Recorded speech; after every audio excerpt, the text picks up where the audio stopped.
I have a question for Secretary Albright. Why bomb Iraq when other countries have committed similar violations? Turkey, for example. Can I finish? For example, Turkey has bombed Kurdish citizens. Saudi Arabia has tortured political and religious dissidents. Why does the U.S. apply different standards of justice to these countries?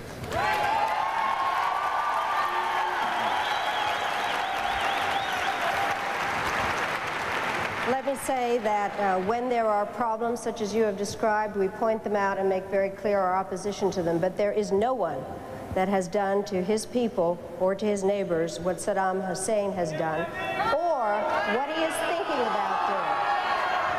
I am very... About Indonesia.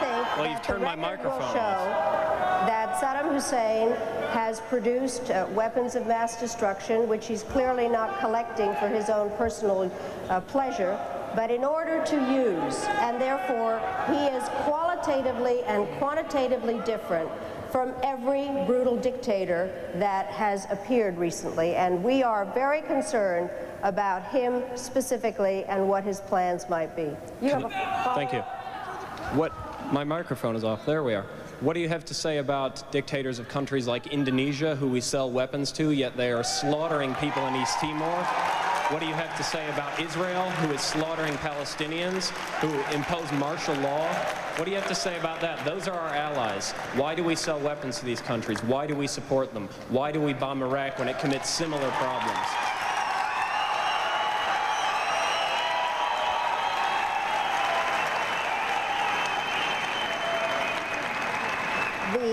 There are various examples of things that are not right in this world, and the United States is trying...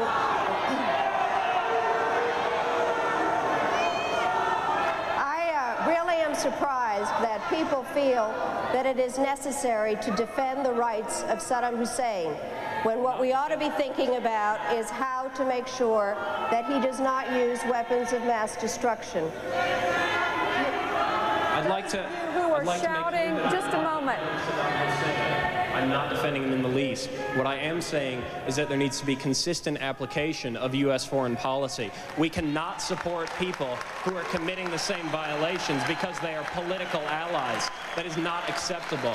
We cannot violate UN resolutions when it is convenient to us.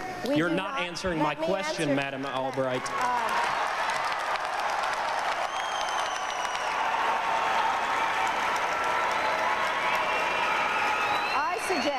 Sir, that you study carefully what American foreign policy is, what we have said exactly about the cases that you have mentioned.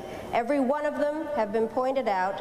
Every one of them we have clearly stated our policy on. And if you would like, as a former professor, I would be delighted to spend 50 minutes with you describing exactly what we are doing on those subjects. Secretary Albright had already said she was willing to meet with some of you after the forum. Let's respect that. The more time you take shouting, the more time you take away from people who have questions. Secretary, I do have a brief follow-up, and that is on this point. There are many countries that have these biological and chemical weapons. 6 countries in the Middle East alone. You've stated why Saddam Hussein should be singled out, but it is puzzling to people to wonder why it's okay for these other countries to have biological and chemical weapons, but not... I think that it is clear that other countries have weapons of mass destruction. It is a question of whether there is a proclivity to use them. And Saddam Hussein is a repeat offender.